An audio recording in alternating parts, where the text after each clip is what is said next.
We be live, I think. Yes, we are. Yes. Are Where is you mentally ready, sir? Yes. No, I just wanted to make sure I got this information correct. All right, cool. How are you? Good. I'm good. Yeah. Yeah. Wait, we're just doing Q&A. Do you have a question for me, or do you want to Not go? yet. We Okay. start off with Bubble, our famed sexy Cali lawyer, asking us a question. Hi, Bubble. And so, because she came prepared with a question, let's Mhm. just jump right into it. Guys, make sure to type your questions in the chat, and we'll just hang out with you. So, Mhm. Bubble is asking, as per the recent Pew survey, titled like India Segregation and Tolerance, one of the largest opinion polls of Indians in recent history. Anyways, in this survey, 40% of Muslims in India believe you can be Muslim even if you don't believe in God. Isn't that crazy? Why do you think the definition of Muslim is so different in India? And then she follows up with, fun fact, a higher percentage of Muslims in India, 77%, think you can't be a Muslim if you eat pork. I didn't know this. Actually, this makes so much sense to me. I don't even know where to start. Yes, I have a lot to say. In countries where, especially for in a place where you're a minority, but also if you're a minority where you think you're being on the defensive, okay, then religion is not just okay. So we have religion, we have identity, we have a defensive identity, right? So Let's unpack that. yeah, so for us atheists, a lot of times when we think about religion, I said fuck about think about my I was mind like, is oh, like what now? wait, so when we think about religion, we think about believing in things or not believing in things. That's what religion comes from. That's how we, especially because we put our religious identity aside as soon as we stopped believing in certain ideas. So we see that that's how it works. You believe certain things, you have that religious identity. You don't believe certain things, you don't have that religious identity. Okay, but anybody who studies religion knows that religion is sometimes a lot of times our identity first, a set of ideas second, right? And that's where the rituals also come in, because the rituals are a way for you to signal that you are part of this community, you're part of this identity, right? For a lot of people, so if you look at the two elements of religion, the beliefs and the rituals and identity, I think the rituals and identity go hand in hand, because the rituals are a way for you to display that this is your identity. Okay. These are the two things that makes a religion. When you For people that are like in an they're thinking about their beliefs, they're in a secure place to understand what their philosophy is, what their way of life is, what do they believe in, how are their actions matching the things they believe in. They are in a luxury to either their religion or their lack of religion, for that to be focused mostly on the belief part, right? For a lot of people, when it comes to religion, the identity and the ritual part is highlighted, is a more in their mind. When they think about religion, that's the thing that comes to their mind, right? So if you talk to like a Muslim or a Christian, certain people in certain places, what comes to their mind is not like, oh yeah, I believe in Allah, I believe in Muhammad, that makes me a Muslim. Okay, what comes to their mind is like, I belong to this community, these are my people.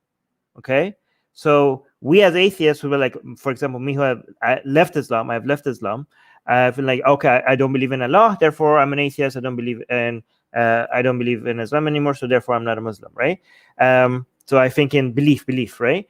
But like this is also, you could see this element in Jewish communities a lot more as well, because like again, Jewish communities has been a community of people who have historically constantly been under attack, right? So their identity is such an important part of their and again, it's not just because of being under attack. There are other things that makes you focus on the identity part rather than the belief part, beyond just being being attacked. Like like Hinduism is a religion that by its very nature, it's mostly focused on identity and rituals more than belief, right? This, and Judaism, for many reasons, is also a religion that mostly is focused on identity and ritual than belief.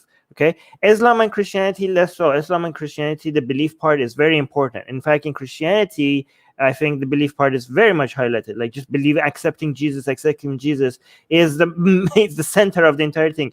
Like you could be compare like Christianity to Hinduism, right? Hinduism is a religion that the belief part is not highlighted that much. The being part of the community and the rituals, and the identity is highlighted so much that you could completely disbelieve in Hindu scripture or Hindu ideology, and you still maintain that identity, and you could still take part in the ritual. Judaism also, you could be like, I don't believe in Yahweh, and you could be like, I'm still Jewish. Us atheists, we want to separate that, so we're like, just say culturally Jewish, or we say you're culturally Hindu, because we want to have clear term for things. We say like, maybe don't say Hindu, maybe say culturally Hindu, right? In Christianity, those have been very much separated. People are like, oh, if I don't believe in Jesus, but I still like celebrate Christmas, and I still go to church, so maybe I call myself a cultural Christian, but not a Christian. So those have been completely separated. But in certain other communities, they're still mixed together. They're still seen as the same thing, right?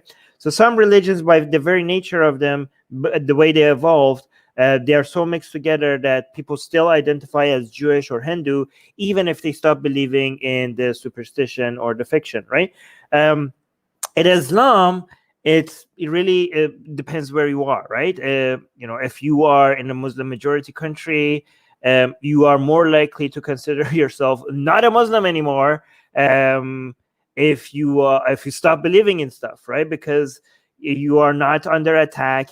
There is no identity that you're trying to protect because it's the majority religion. There's no protection for for example, if you're in Iran, you don't think like, oh, this the identity of a Muslim needs protection. No, other identities needs protection against Islam, right?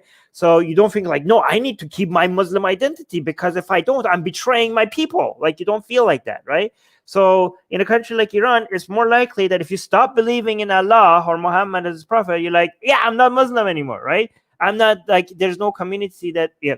But I think in a country like India, you see it's important for you to, this is a community that you belong to, and you want to still, there are people you care about, there are people that care about you that you don't want to separate, alienate, be apart from.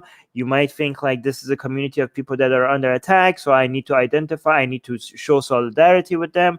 And you are growing with it, like you see yourself as us and them, other people as them.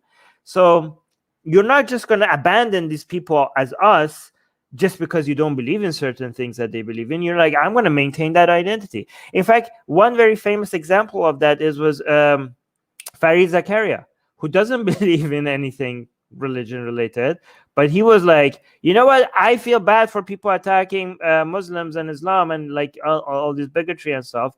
I'm going to identify as a Muslim just to show solidarity. So you can see like, wait, can you do that? You don't believe it? Like, so you can see that even people who used to be outside of that circle might want to reconsider going back into the circle just because of what accepting that identity means to them. But go on, Susanna. I think, well, you basically completely nailed it. I just want to add like a couple thoughts and speculations. I was talking to an atheist friend in India about these findings and kind of some India-specific complications to an ex-Muslim, specifically ex-Muslim identity in India. So these are obviously not true for everyone, but these are some themes that this person has seen or speculations on our part. So we thought that one reason why Muslims in India or ex-Muslims in India might still identify as a Muslim is there's possibly two reasons. Well, there's many reasons, but here's two that I thought were interesting. Was one, this knowledge that as a Muslim in India, you could be under threat, right? That you are a targeted group, a group that is often discriminated against. And so you might not want to leave that group because you want that group to be strong. And also because you might think that as an ex-Muslim, you might be playing into the hands of Hindufa, like right-wing nationalists, by being very open about your exit from Islam. Like there are a lot of concerns of Indian ex-Muslims of their narrative being misused by the far right in India. Another aspect might be people, like feel a defensive identity, like feeling under threat, and I'm safer in this larger group. So those are two very interesting thoughts that we were having, but it is like pretty much literally, like if you guys haven't read Ali Rizvi's book, The Atheist Muslim, it's like pretty much exactly what he's talking about. Like this whole idea of a cultural identity and still maintaining a cultural identity, still maintaining the rituals that you like, just without the belief, which is, I think, a very good way to secularize religion, which is a goal of ours here at Atheist Republic. But also it should be noted that those findings of, 40% of Muslims, 40% of quote unquote Muslims in India don't believe in God. We found that in India across different religious groups. I don't know what the percentage was off the top of my head, but there were many so-called Christians in India who don't believe in God. There were many so-called Hindus in India who don't believe in Hinduism. So I think it is probably a lack of popularization of this idea that you can still have a cultural identity, that you can still enjoy these things without the belief. That's something that's pretty foreign to a lot of people. Yeah, what we encourage people to do is to just get comfortable using the term cultural Muslim rather than Muslim. This is a new, like we are very familiar with that term in Judaism and Christianity. We want to encourage instead of using the identity of Hindu or Muslim, when you are still part of the community and you're still participating in certain things and you want to maintain some of that identity, we say that we want to encourage people to use the term cultural so that they don't give credibility to the religious ideas. I'm trying to find my copy of like The Atheist Muslim. I'm so upset that it's here. It's right there. I just saw it. Okay, yeah, I have it. I was gonna show it along. How come I have a problem? Yeah. If you guys haven't read The Atheist Muslim, you definitely should. Yeah. It's very interesting that it also provides very explicit repudiation to common defenses of Islam and like breaking down how them trying to reform different verses to be something that's not just simply isn't authentic. And Ion is kind of validating a little bit of what I was talking about. He's saying, yes, as an ex-Muslim, we are used as a political tool of the BJP. For those who don't know, that is the ruling right-wing party of India. They think we're on their side. Oh, look, Faraz is saying, I learned at AR that I was a cultural Muslim. Oh, there you go, Faraz. There we go. We have a cultural Muslim. And also, by the way, cultural Muslim is something that should be celebrated, okay? Mm-hmm. Because that means that somebody gets to enjoy a certain, tradition, history, art, mythology, fictional stories that might be fun to read. You get to enjoy all of that without actually believing in superstition and fiction, that the fiction is real. Like the problem with religion is not that, like we don't look at a beautiful mosque and be like, don't enjoy that. You know how harmful Islam is? It's a beautiful mosque. It was built in a beautiful way. Enjoy looking at it, right? We don't look at like Arabic calligraphy of Quran and that is drawn in the most beautiful way, and we're like, no, we're atheists. We don't enjoy calligraphy. Say it's ugly. Look at me. It's ugly. It's ugly. Okay, like no.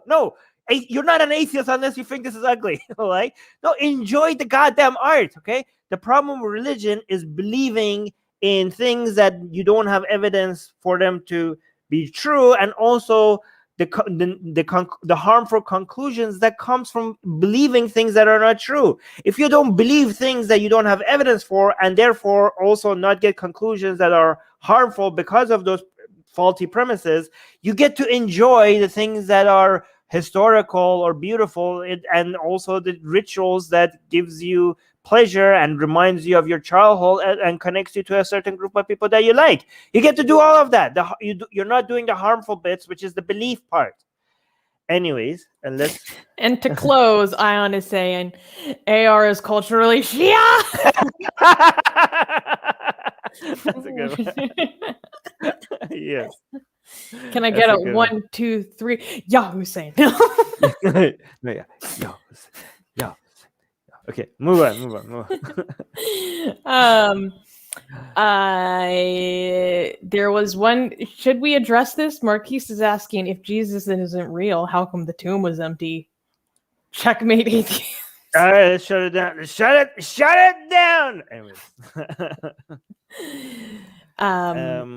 How do we know that anything that grave robbers? No, get heavier stones to block your graves, everyone.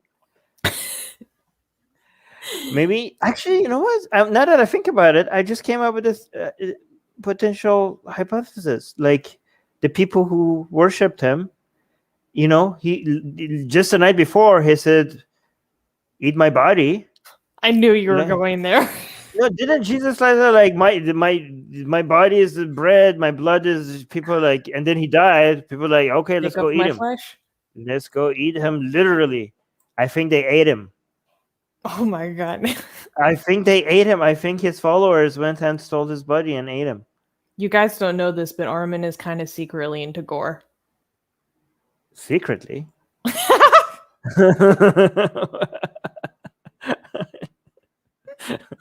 Never mind. Okay. Ritsuko is asking, guys, are you following the massive public protests in Cuba? It looks like the communist dictatorship at Havana is nearing its end. People in Venezuela have joined them in solidarity. I've been following a little bit. I would not say end. That is, I mean, everything is possible, but that's like such a, I mean, you seem a bit more certain than you should be. Yes, I have been following how left-leaning people and right-leaning people are deciding what this is about. It's a mess. It's like, there are people there that have issues, and they're like, and the other people are like, I'll tell you what this is about. And then you look at like Ben Shapiro trying to make it like, this is all anti-communism, and then they're like, the other people are like, this is about the pandemic. No, it's not communism. It's about the pandemic. This is about the embargo. This is all the U.S. fault. They say, yes, U.S.'s fault. Yes, everybody is so predictable. Everybody is so predictable. And usually the truth is that it's all of it. Like, last time I checked, there was more than one person in Cuba, right? And I bet you there's a lot of them that hate communism with a passion, and there are a lot of them that love communism but hate this government. And there's a lot of them that love this government, right? And there are a lot of them that love communism and the government, but hate the fact that the government is doing some things recently. Like, you should be able to, like, people, it's so amazing how YouTube content creators are like, I talked to my Cuban friends, and this is what he said. And he says, this is like, yeah, your Cuban friend is one Cuban. That's just one Cuban. God damn it. Like, this is what Kyle Kulinski does with Iran as well. I have an Iranian friend, and he informed me that this is like, oh my God. Yeah, okay, sure. That's how you gather information. What did you want to say?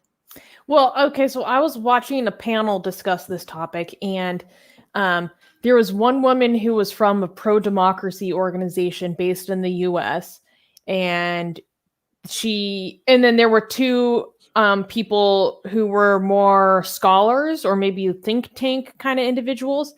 And it was really interesting to watch this pro-democracy spokesperson say, like, we need to listen to the will of the Cuban people, and people who aren't getting on board with this or holding them back, and like, you're silencing our voices with your own agenda. And these other two people who are more scholars who could actually give statistics to the audience were like, it's not that simple. Like, there isn't unanimous decision to overthrow this government. There's a segment who hates this government.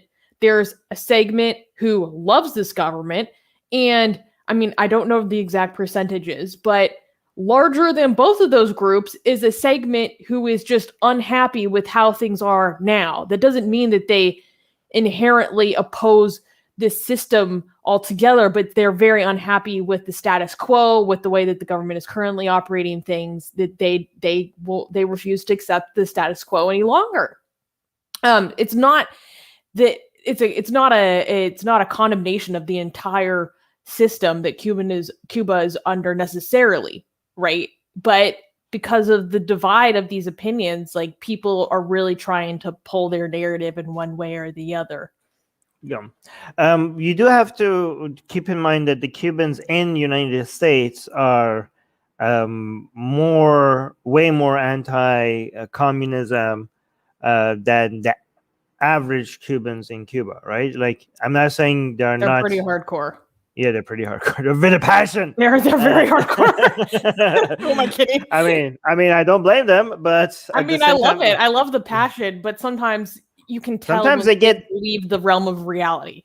Yeah, sometimes they get group, you know. Yeah, sometimes they also start getting closer to some far right elements in the United States because of this. So that's I do notice. I wonder if this is a trend. I have no idea. Okay, this requires actual scientific data analysis. But sometimes it seems to me that something like in Iran, in Cuba, in Venezuela, and other countries, seems to be a constant trend. Like, I'm not saying all of them are like this, but I'm noticing that. I wonder if I'm being biased or something. But something happens that just is like the last straw, like, something specific, right? It's not like, okay, yeah, we're tired of communism or something. Like, there were already people ready for some event happen. Like, there are two groups of people, okay? There are some people that are just specifically frustrated with a very specific event that just happened right now, okay? And then there's another group of people that are just always upset. They just hate this government, okay? And they, like in Iran, in Cuba, or whatever, they're just like, this government needs to go, right? And then the event that happens, like, it's either higher taxes on something, reduction subsidies on something, electricity gets cut, sanctions, pressure from sanctions. Something that government does that specifically they don't like. A hospital burn, like in Iraq, there's a burning in the hospital. It just, people gets really angry. So that group A that is just coming out as anger to that specific event, right? So group A is like coming out like, you screwed up, government, and we're really angry, and they come out. And then the group B is like, that always is like, this government sucks and we need to plan to protest to just remove this government. They see group A come out and they're like, let's join this group, okay? And then they join the group, and then the protest gets a lot bigger, right? And then you have people who hate the government, people outside of the country who are defending the government. They're like, this is not about anti-government stuff. This is about a specific issue. And then you go to group A people and they're like, look at the group A. Look, they are specifically protesting the specific issue. So everybody who says that this is just against a whole regime or communism or whatever, or the Islamic Republic or whatever, they're wrong. Look, I'm talking to a group A person right now. Okay, I've talked to hundreds of group A people. But then the people are like, no, this is the people outside of a country who hate the government as well. They're like, no, look at the group B people. This is not about a specific issue. This is about the entire existence of this government as a whole. These people hate their government. We need to help them topple the government. And they're like, look, I talked to hundreds of people from group B. So therefore, the people who are saying that this is about group A people, they're wrong. Look at all these group B people that I'm talking to, right? So this is something that I keep noticing happening. I don't know if it's representative of mostly how it happens or just some. All right. Let's move quickly because there's a couple of good questions I want to get to. Okay. Blank Name is saying there's a thing called Human Media Group. They help creators in YouTube when they're unfairly targeted. I think it might be a help to AR. Well, thank you, Blank Name. I just looked them up. It looks like, well, I'm not going to get into it, but thank you for that suggestion. And there was a good, okay, here's another question from Blank Name.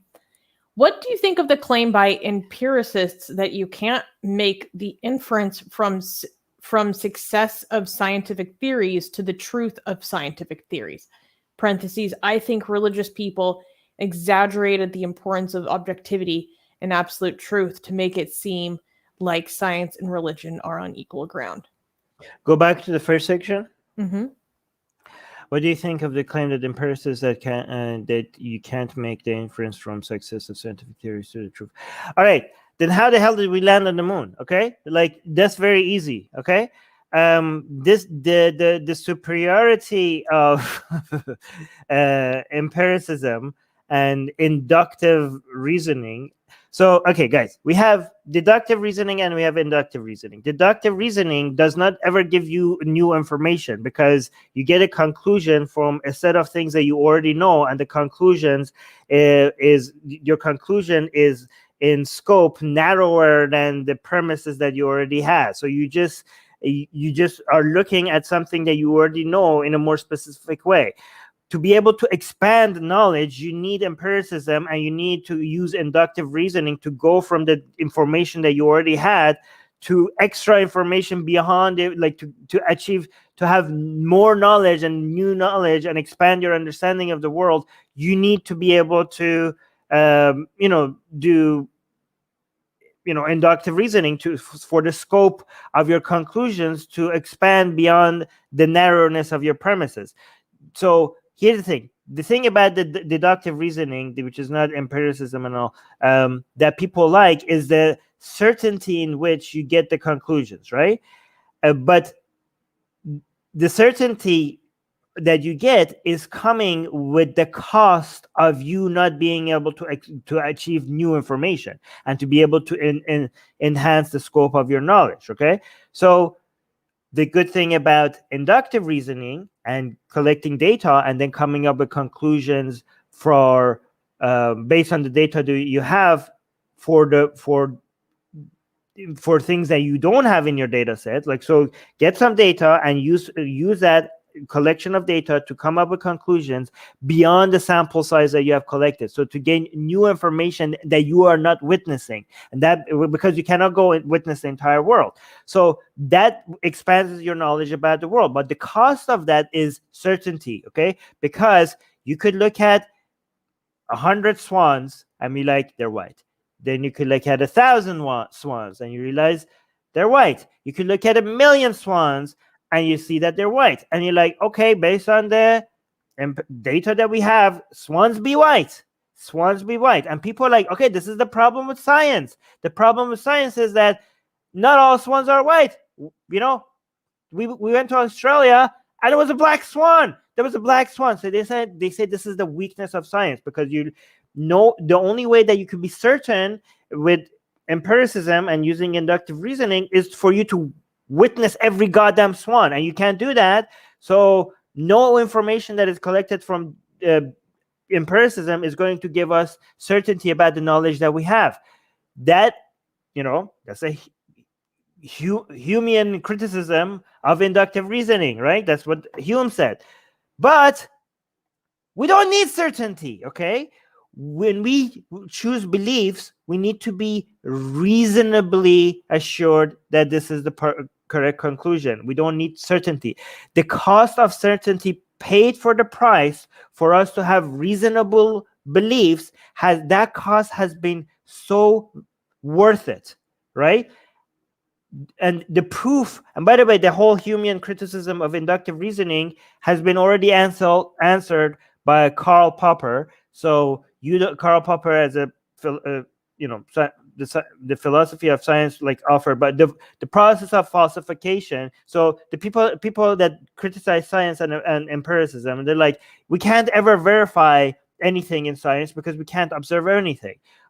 Well, we're not trying to verify it, we're trying to falsify it, okay? In fact, this is the scientific process, works by trying to falsify things, and if you keep failing, then we're in a reasonable enough position to feel like, okay, this is probably true, okay? And the fact that we're not certain, the fact that cost, losing that certainty as a cost, we know that's worth it. How do we know that that's worth it? Because we landed on the goddamn moon, okay? We know this is working. We know this is working because how else do you explain the predictions that the successful predictions that science is making, the predictive power that it has, and the explanatory powers that the models that scientific methodology creates, the explanatory powers that it has, that's all proves that the certainty cost that it gives has been working, right? What other explanation that do you have for the way that technology works? If the technology that we create from scientific understanding works, that means that this way of coming up with conclusions must be working. Does that make sense? Yes. All right. Lewis is asking, okay, I want to hear an update on Masih Alinejad. Should we cover that now, or we're also going to cover it on the news on Saturday? We're going to be covering that on the Atheist Republic news in 2 days, but anything, because there's so many things about this that we could talk about. So if we open that right now, we might want to go forever. Maybe you just want to give anything interesting that you want to highlight. I'm reading the full indictment issued by the DOJ right now. It's very interesting. The details are shocking. So for those who aren't aware, Masih Alinejad is an Iranian-American activist who is notable for her campaigns against compulsory hijab and also just the crimes against humanity and mass murders of the regime in general. And on Tuesday, the DOJ unsealed an indictment against four or five Iranian nationals who were conspiring to kidnap her on American soil to Iran, an American citizen. So this is very grave.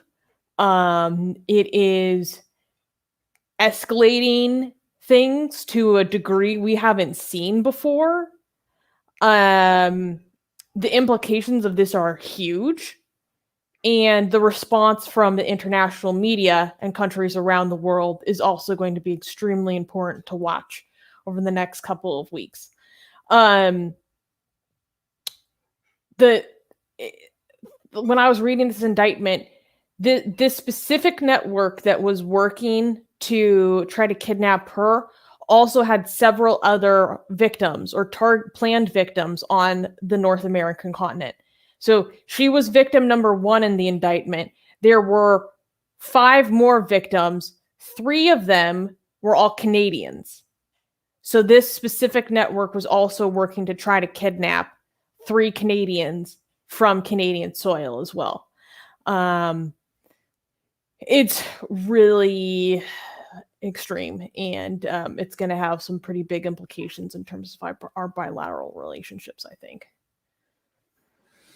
Yeah, I mean, I don't know which one of the millions of things that I want to touch on, right? There needs to be consequences to this. I don't know. I know that the Biden administration is right now at a position where they just want to get the deal out of the way and then focus on other things. So it's going to look really bad, in my opinion, for the fact that the negotiations in Vienna is just going to continue without any consequences, given that the Islamic Republic of Iran just attacked an American citizen, like plan to attack an American citizen on American soil. Like, if this is not grounds for just outright, like, this is a declaration of war, right? You have the Iranian government deciding to kidnap an American citizen on American soil. Like, this is from the contiguous United States, not even like an embassy abroad. exactly. Like, guys, the double standard, like, people think that the international community is biased against Iran. Right now, they're biased in favor of Iran's government, right? Because, like, the reactions to Khashoggi, okay? Let's just compare this to Khashoggi, okay? Khashoggi was not even an American citizen. He was an American resident, right? Khashoggi was not on American soil, right? Khashoggi, and also he was technically on Saudi Arabia soil because he was in the consulate, right? I'm not, by the way, defending what Saudi Arabia did. I'm just comparing the reactions, right? Both Khashoggi and Masih Ali-Nejad were journalists, right? The amount of condemnation, and rightfully so, against Saudi Arabia, compared to what Saudi Arabia had done to Ruhollah Zam, which is another journalist. You mean Iran? So sorry, compared to the Islamic Republic of Iran, what they did. So here's the thing: Ruhollah Zam was a French resident. Iranian government kidnapped him, took him to Iran, and hanged him. Right? The international community did not really respond to that. France didn't even respond to that. Okay, other than just like a condemnation, like nothing. But when Saudi Arabia did that, rightfully so, the cost to Saudi Arabia ever since Khashoggi has been massive. Okay, this needs a bigger reaction. This needs to be something similar. Like, people are like, guys, even without the nuclear weapon ambitions, but we know this for sure. Okay, like, people think like, oh, Iran just wants peaceful energy. We guessed that this was wrong from the beginning, and now we know this is wrong from the beginning. This is about nuclear weapons, not about nuclear energy. We know that now, okay? So, but even if you take that all that away, the things that is the Islamic Republic of Iran is doing outside of Iran's borders is ground for much stronger sanctions that they already have and beyond. So even if they had no nuclear ambitions, right? And again, Khashoggi made Saudi Arabia a pariah because he was merely a resident and because he was a journalist. Like, there are many other people that Saudi Arabia has wronged that nobody gives a crap about, right? But because Khashoggi was a journalist in the United States also, and he had residency, it got a lot of attention. But Masih Ali-Nejad is a citizen of the United States who works for the U.S. government. Yes, who works for Voice of America. Good point. Where's the goddamn, like, again, I understand that this deal is such an important part of Biden administration that anything that stops that is going to be so costly right now for Biden administration that they have no choice but to just ram this through. But there better be, like, after whatever the deal they sign, there better be major consequences for this. There better be major consequences for this. Otherwise, what kind of precedent are they setting? Right. Like, the White House responded to this for the first time within the past 24 hours. The press secretary, Jen Psaki, gave a statement, and I thought it was a pathetic statement. Just Washington speak for, yeah, this is really bad, but we're going to still work with the regime. And, like, that's like all we're getting right now. It's ridiculous. And Masih responded to this, and she called it sad. She's like, this is sad. And when she's on CNN, MSNBC, or whatever, wherever she is, talking to English-speaking media, she's saying, I want to meet Biden. I want to meet with the administration because I'm supposed to be safe here. I came to this country to be safe here. And the FBI is now showing me photos of, how close they really were to me. So I hope she gets that meeting with the president. Yeah. All right. Next. Ritsuko is asking, guys, have you been following the assassination of the president of Haiti? Yes, I have. That country has yet again slipped into anarchy and chaos after a decade or two of seeming stability. Well, I mean, I don't know about the past 2 decades, but I know, like, preempting this, they were on the precipice of political chaos regardless. Things seem to have been, like, really pretty bad there for a while now, just in terms of the gang violence and the kidnappings, and, like, it was in a really bad situation. It's going to be fascinating to see more information about this assassination revealed, because there are Colombians apparently involved. There was supposedly a Haitian American mercenary potentially who was involved. They stormed his house dressed as Drug Enforcement Agency, an American, federal agency in their uniform, claiming to be DEA. I'm very curious about what the Colombian connection is. Like, it's a mess. But more than anything, it's going to be really concerning, because all the analysts that I've watched, they're saying, like, there is no institutional at the moment, because of the political chaos that was already in place. Like, there isn't a good constitutional contingency plan for this sort of situation. Like, right now, the prime minister or the interim prime minister is, saying that he's in charge, but that's, like, greatly contested. I mean, Moise's presidency itself was contested because he was in office over a year past his term ended, because of technicalities that he claimed, he could continue his presidency. So I don't know much about Haitian politics, but it's going to be really interesting to see how the country pulls itself out of this situation when the infrastructure is so deteriorated to begin with. Something like only 21% of the population even participated in the election. So yeah, and of course I don't mean interesting as in, like, ooh, interesting, but just like, how do you even approach a situation like this? I don't even know. Do you have any thoughts, Armin? No, you followed this more than I have. I haven't been. I just know that there was an assassination, but I didn't follow the details after that. I just know that some people were pretending to be American, I don't know, drug enforcement. I don't know what they were trying to pretend. Yeah, but because I don't know why they did this, but I think it was to muddy the waters. Because no, they were just trying to be let in. Mill. No, I think if they were just trying to feel like to be let in. I think that was it. I don't know. Anyways, not entirely clear exactly what went down right now. Ritsuko was asking another good question, which was actually kind of tied into a question I wanted to ask Armin. Ritsuko is asking, now that the Taliban is almost certainly going to take over Afghanistan, do you think it'll have an impact on the Muslim world and the wider world, like Khamenei post 1979? I was paying attention today to how the Taliban has now taken border crossings into Pakistan, flying their flags over border crossings in Pakistan. So that's really major development. It's gonna. Armin, you react. I question your certainty. It's possible that it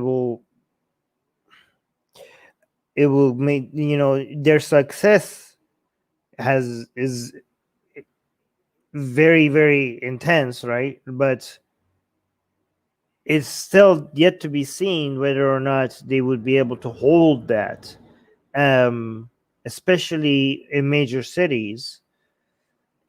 Even if they're dominating, I mean, even if they have the upper hand, and even if they maintain an upper hand, maintaining an upper hand is not the same as taking over, right? One potential is for them to just keep maintaining an upper hand for the next couple of years while still struggling to completely take over, which is like basically a nightmare situation where we have like civil war for the next couple of years, right? So that could be a situation. And the reason why that's a potential situation is that there are a lot of people in Afghanistan. I mean, most of Afghanistan doesn't like Taliban right now, but a lot of those people who don't like Taliban are armed beyond just the current government, right? Beyond just the current government that doesn't want Taliban. The current government looks pretty pathetic with the way, the way they're being defeated in so many places. Or 1,000 troops fleeing past the border to Tajikistan wasn't a good look. Yeah. But don't write them off completely. It's one thing for them to keep losing battles, but it's another thing for them to completely be removed. They might be able to maintain some resistance, especially in city centers, right? Like taking away, places outside of cities is a lot easier for Taliban than the city centers themselves, right? We have to see about how if Taliban is going to be able to actually take over city centers, right? The main cities. That's what I meant to say.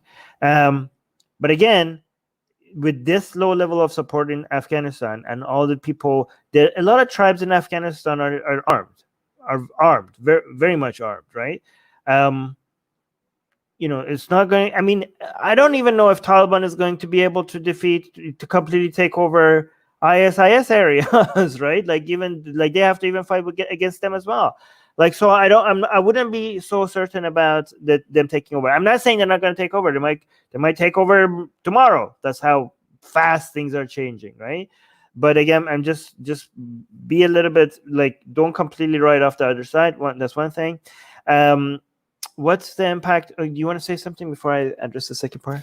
Well, just the way that the first half of this question is phrased, now that the Taliban is almost certainly going to take over Afghanistan, like the way you say take over Afghanistan makes it seem like in totality, like as in a unified force. And I think that's not very likely, or there will be, we're kind of already seeing this areas that go back and forth, right, between who's controlling them.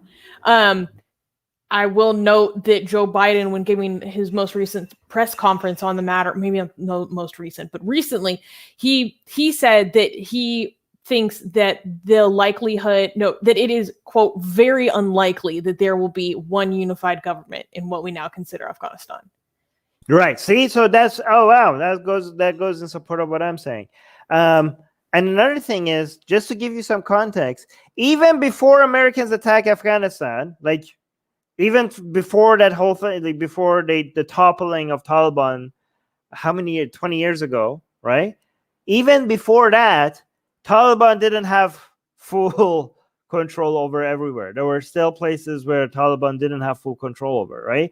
So that's why it's Afghan guys. It's Afghanistan. No one can do it. No one can do that. It's never happened. The same reason why other countries have a hard time taking over Afghanistan, like, they say this is a place where empires come to die, right? Well, guess what? Whatever is stopping Russia to take over Afghanistan and United States to take over Afghanistan, those same elements exist for Taliban. The same elements exist. Taliban is also have a hard time taking over Afghanistan, right? It's very difficult to just take over Afghanistan. It's the mountains. It's those mountains. Yeah. All right. Okay. So but it really sucks. I don't know. If anybody. No, never mind. I shouldn't say that. Anyways, we'll see. I'm not saying it's impossible. I'm just saying be more skeptical. Yeah, I was just watching footage of from like 2 weeks ago of Taliban taking over an abandoned American air base. And they seized so many arms, so many Humvees. I was shocked. They showed this bunker where they open up unopened boxes of weapons that were supposed to be for the Afghan special forces. I was like, fuck. Like, they didn't even get to open them before the Taliban came in and took everything. I was like, Yeah. oh my god. I just saw a video of a mass execution by Taliban by some heads of like the army of the central government, right?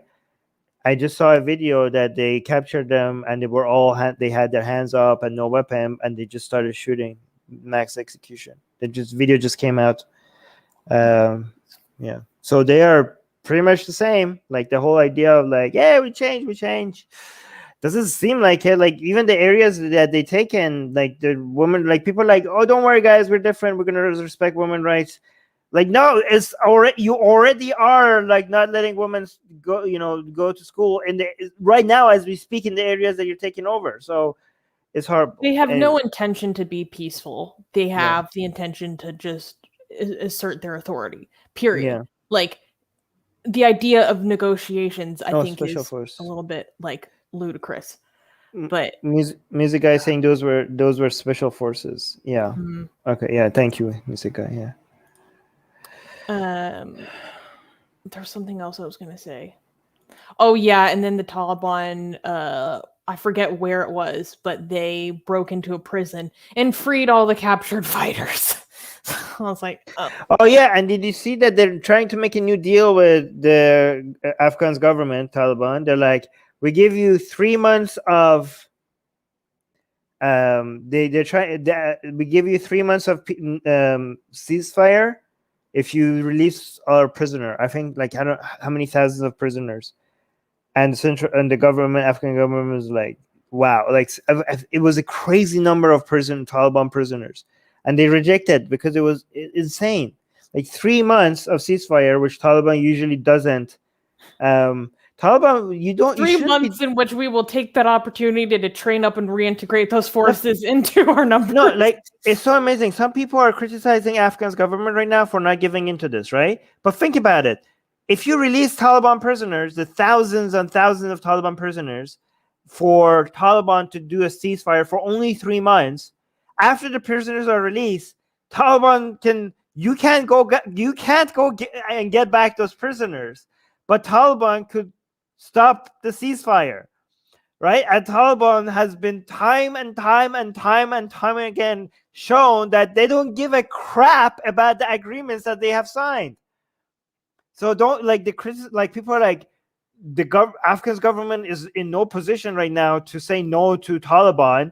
Taliban has the upper hand. If Taliban is like giving you an offer for a 3-month ceasefire, you should have taken it. People are like, what? Like have you guys not have seen how the Taliban operates? They are like going back on their deal before the ink is dry. Like they sign ceasefires and like right when you put this last thought, they're like, attack.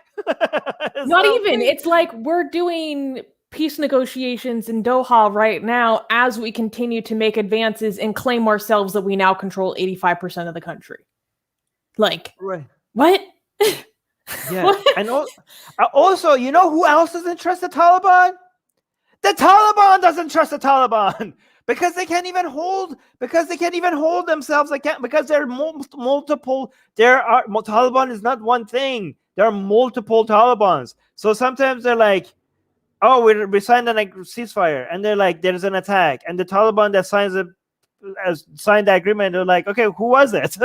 which Taliban that just attacked? We don't even know. We're watching it on the news. like they're not. There's no. Yeah. So there's not even one Taliban. So how could you trust something like that? I have a very good question. And this is from someone who was upset at our blaspheming against African deities this time, which is new. Wow. Koa Beans is saying Yoruba and Igbo people in Nigeria are being persecuted by Fulani Muslims. Why do you draw cartoons of Yoruba gods? Have you ever done blasphemy of Blackfoot deities like Nipa? Well, no, we haven't done any blasphemy against Blackfoot deities like Nipa. That's a good idea. We might now. But first Armin, of all, would you like to respond to this criticism that we are blaspheming against something that is holy to a persecuted group of people? first of all, I was expecting a thank you from Nigeria, not a criticism. What the hell? So I'm just going to respond to what I expected and say, you're welcome. Like, what the hell? We're highlighting Nigeria and we get criticism instead of a thanks? We're celebrating Nigerian culture and this is the response we get? But, no, we are, first of all, you should be very grateful. Look at how we're showing African gods and goddesses dominating over an oppressing ideology that came to Nigeria. We're showing African goddesses slaughtering Jesus as a way for them to an Abrahamic prophet. Yeah, Abraham, to regain their dominance. So we are like celebrating African culture over foreign culture. So we're look at this. We're representing African goddesses in such a positive light, and even then we still we get criticism. Like there's what? Just ignore this. No, it's funny. We're gonna do more Nigerian gods and goddesses. So there we go. I thought the criticism would have been different, because the criticism that I was expecting from African, or specifically Nigerian or West African atheists, is that we are propping up another form of superstition in favor of a anti-colonial message, which is kind of what's going on with like Olokun defeating Jesus, for example, was one of our arts. They might be saying, look, you're trying to take down Christianity in this art, but you're actually instead propping up an indigenous superstition, which is very frequent in a lot of different movements to decolonize across the world, a return to indigeneity, a return to tradition. But that itself is harmful because it contains a lot of traditional superstition. So I was expecting that criticism.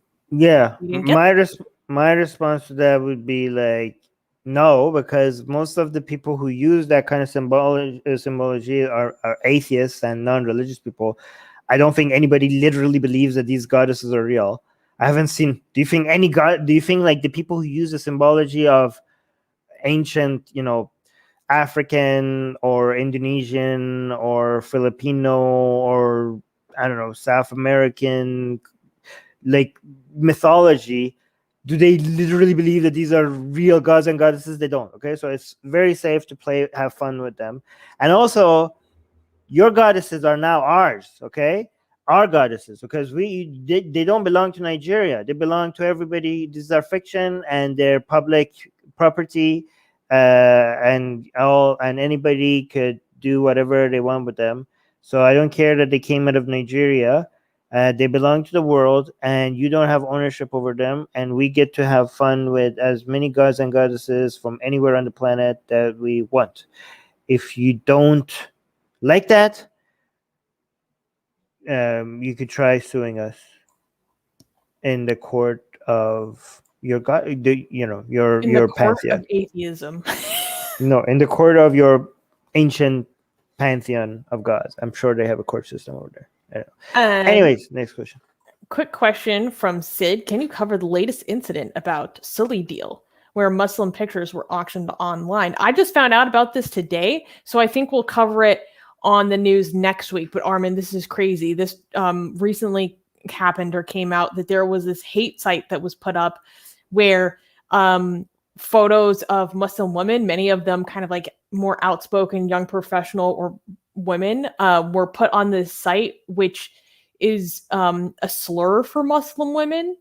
And like their profiles were put up as if they were for sale. Like someone just took random private citizens' information and was putting them up as if they were for sale, like to target all these Muslim women in India. For sale for what? Like for sale. Their information for sale. Oh. No, like them. Like as a woman. Oh. Yeah. Okay, so it was a parody. Like it was not actually, nothing was actually being sold. They were making it seem like as an insult to make it seem like they're for sale. Yes. Okay. I mean, garbage people doing garbage things. Yeah. Isn't that simple? But it's like this big story that just exploded in India over the past like 2-3 days. So I'm actually writing the news that we're going to cover on Saturday tonight. So it's too late to cover it for this week. So we'll do it the next week since it's like pretty big. No,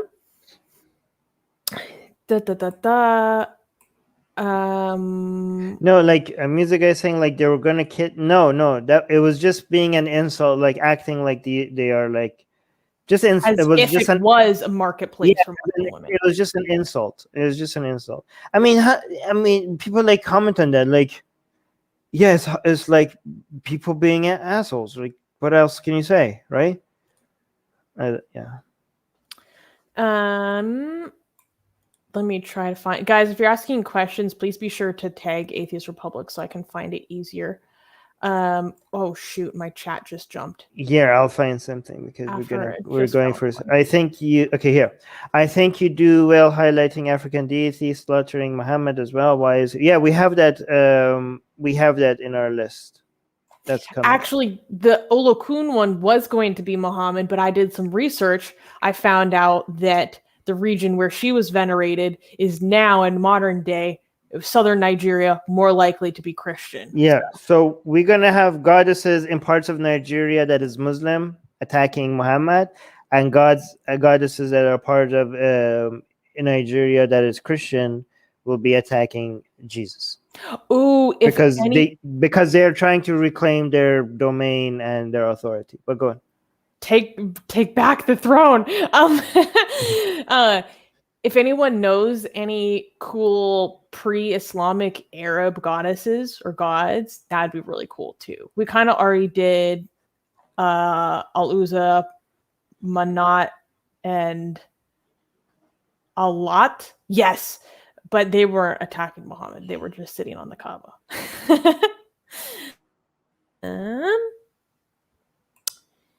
This is just funny. Armin, Ice Cube, Navabi, I started this blasphemy shit, and this is the motherfucking thanks I get.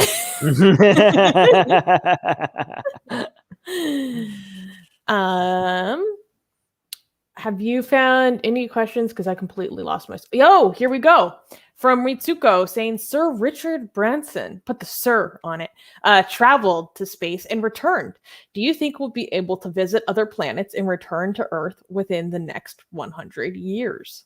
Who's you? Like us specifically? Or you as in anyone? Let's say anyone. Let's say anyone. Yeah, I think so. I think so for sure. Do you think we'll be able...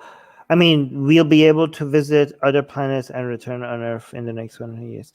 Yes, I think so. Don't you think so? 100 years is a long time. I think in the next 100 years, the things we're going to be able to do would be beyond what any optimist imagined. Guys, 100 years ago, we couldn't fly. Right? Bruh. 100 years ago, we didn't have planes. Humans weren't able to fly 100 years ago. And now we're going to space for fun. Right? So imagine not being able to lift above the ground, and now we're like, hey, I'm just gonna go chill in space. Okay? So you tell me, if we go from not even being able to fly to landing on the moon and then beyond in 100 years, you think what do you think is going to happen 100 years from now? Given that not only, but you have to understand, like, look at all the progress we made in the last 100 years. You have to understand, same level of progress is now going to happen shorter, right? So the dramatic change that you've seen in the past 100 years, that level of dramatic change, you should expect that in 20 or 10 years. And then in the 20 years, and then after that, in 5 years. And then after that, maybe in 2 years. And then after that, maybe every 1 year. Okay? So keep that in mind, and then think about, okay, then what's going to happen in the next 100 years? Anything that you're imagining is probably going to not be able to hold a candle to what actually is going to happen.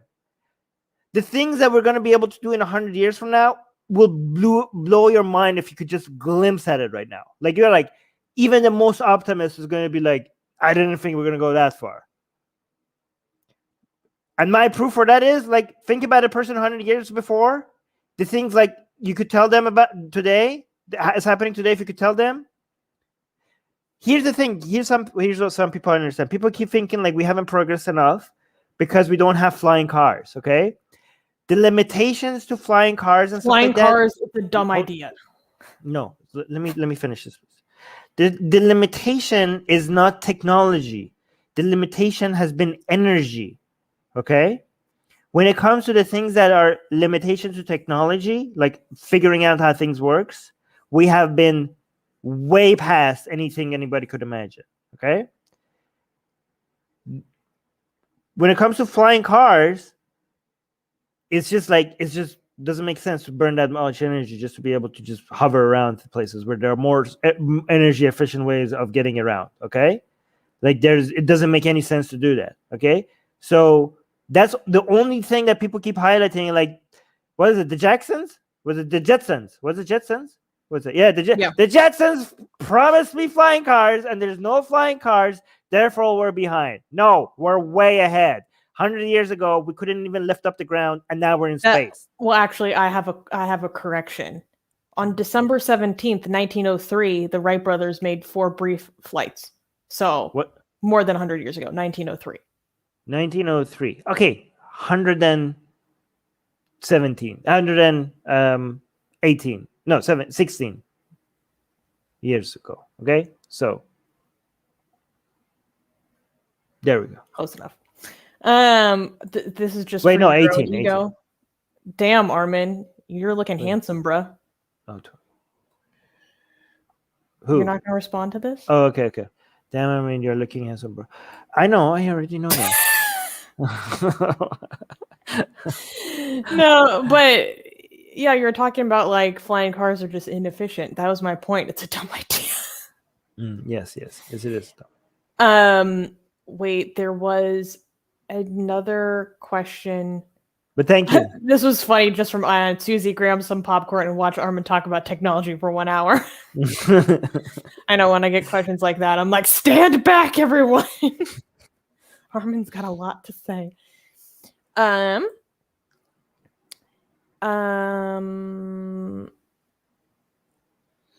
Let me find another question. We're already after 1 hour, so. Oh shoot, you're right. Should we wrap it up then?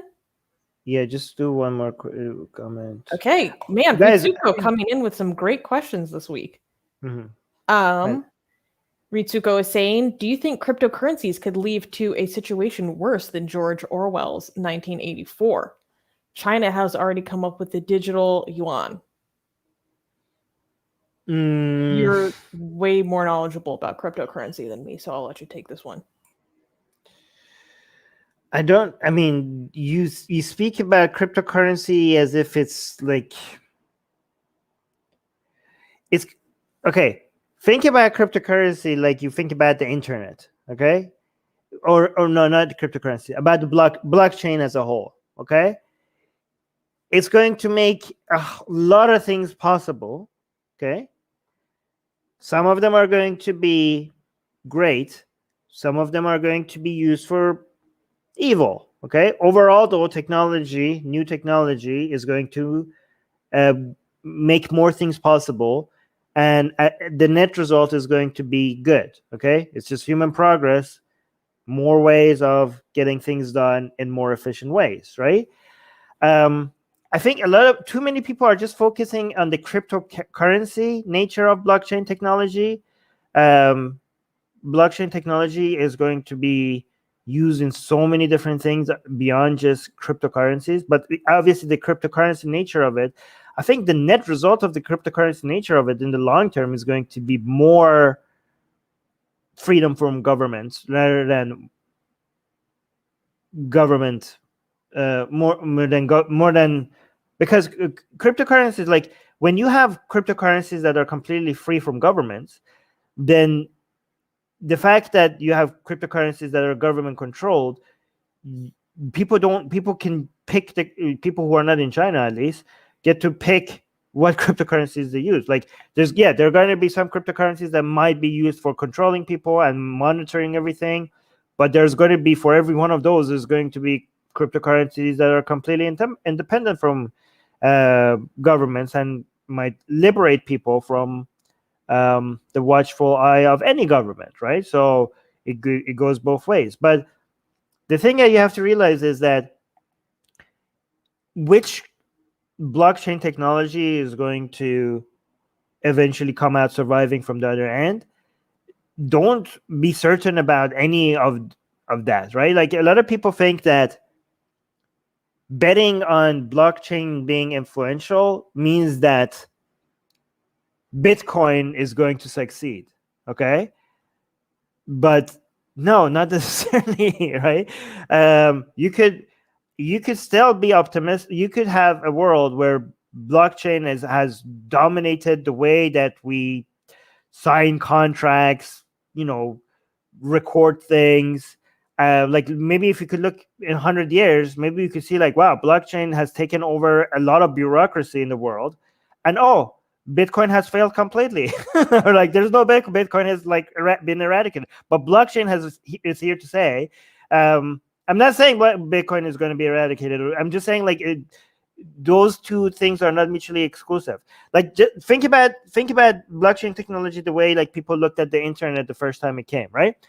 The bet on the fact that the internet is going to revolutionize the way we do things was an accurate prediction.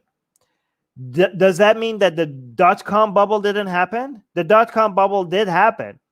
The people who bet on any company that had .com in its name because internet is going to revolutionize everything, the people who bet on those companies and lost everything, that was the wrong thing to do, right? Almost, more than 90% of the companies that were just like people were investing in for the sake, because internet was going to revolutionize the world, most of them were wiped out. A lot of them are not existing today, right? Does that mean that the internet was a failure? No. I mean, the Amazons and the Googles and the Facebooks and the PayPals of the world came out of that standing, right? Even though most of them failed, right? So blockchain technology is the same thing. It's like internet was a new thing and it revolutionized everything. And blockchain technology is a new thing and it's going to revolutionize everything, mostly for the better. There are going to be bad examples. And most of the things that people are betting on, and thinking that's the way that things are going to be revolutionized, a lot of them is probably going to fail. And all of the things that will fail is not in contradiction to the fact that blockchain technology is going to revolutionize many things, right? You're trying to get your citizenship on the blockchain. You're trying to get your marriage on the blockchain. Like, isn't there a city in the U.S. that is looking to become a blockchain city? That's a project that's being undertaken, I'm pretty sure, like maybe in Arizona. Yeah, for any of these to work, there needs to be a lot of failures, right? Like, there's going to be failure after failure after failure and then there's going to be survival of the fittest standing at the very end of it, But at the end of the day, these failures is not going to. I mean, it makes absolute sense, right?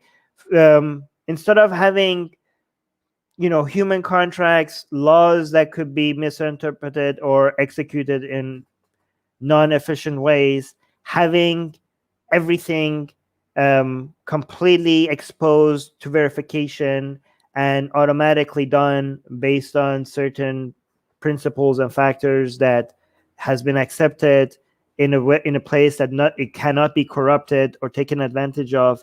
That being the way that we do things, it democratizes bureaucracy and law and contracts. Like, it's hard to imagine us not going that way. And currency and art and ownership, right? It's hard to imagine civilization not going in that direction, right?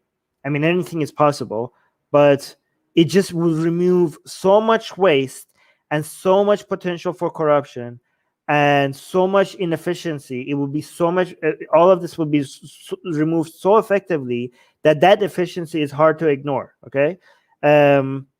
So again, I could be completely wrong about this, not likely, but again, it just makes a lot of sense.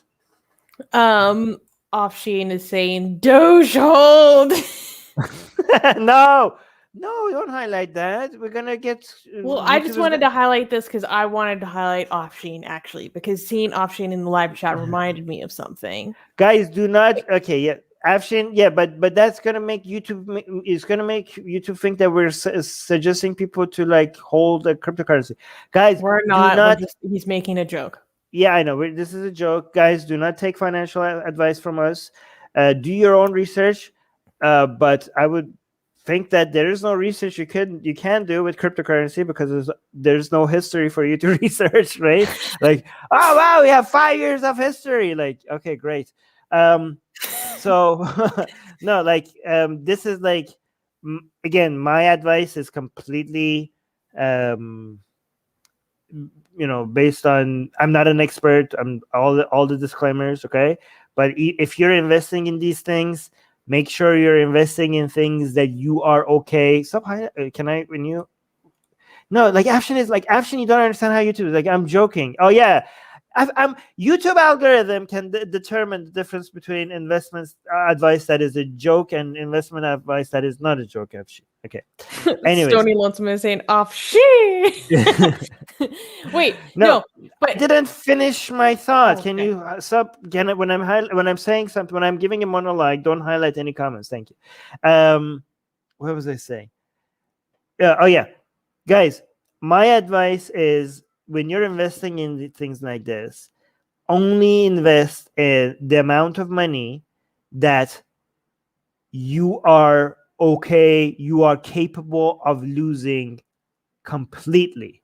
Okay, that's my only advice. Okay, all the way to if you're like, I'm not saying don't invest, have fun with it, but these are types of investment with much less history. And yes, I know the potential of it. I know that you could become billionaires in a week or so, and if you didn't, you might have I know the FOMO effect, with the feeling. Wait, is that called FOMO?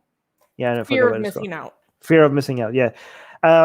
But it could go to the moon, and it could also go all the way to zero. So just make sure that you are putting money in these kind of assets. If you're putting money in it, it should be money that you will be able to survive. You're going to be okay losing completely. That's my only advice. But go on, Susanna. Well, you interrupted me when I was about to say something very nice. Mm-hmm. The reason why I highlighted Offsheen is because I wanted to take a moment to celebrate you and Offsheen for all the work you've been putting into the Farsi channel. Yes. Like, you guys have been doing amazing work, working really hard on growing the Persian channel. And yes, I'm very proud of you guys. And I think it's really been paying off. So I wanted to give a moment of recognition. Thank you. The two of you for that.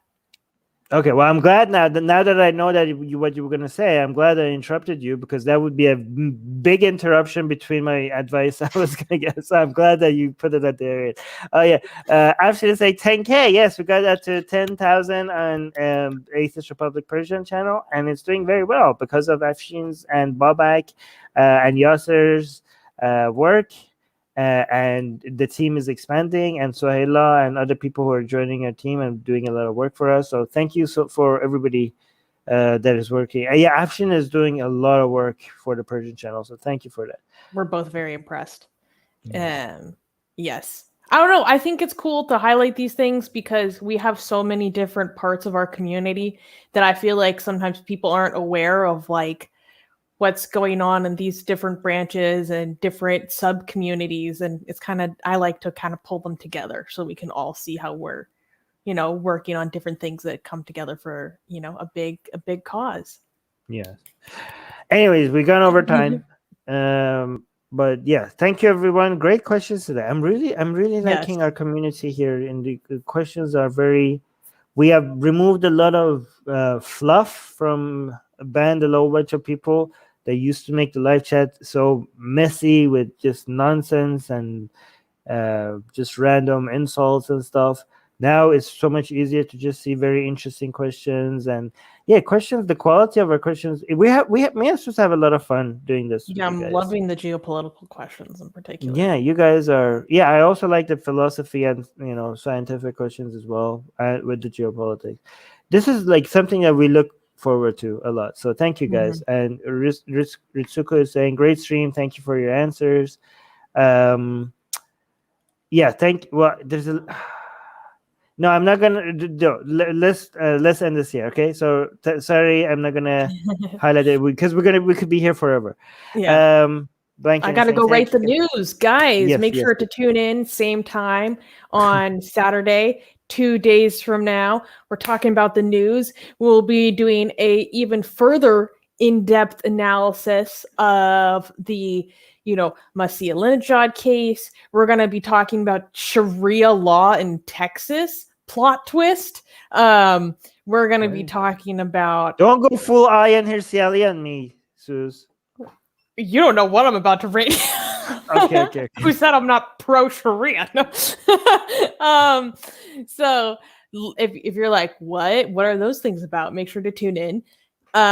Make sure to like this video, subscribe to the channel, and most importantly, because you never know what platform they're going to pull us from next, you need to sign up for our newsletter. Link in the description. If you sign up, you get a free PDF of Armin's, this guy right here, his book. Bestseller at Amazon, and you also get a free PDF of our blasphemous art, which is the best blasphemy on the internet.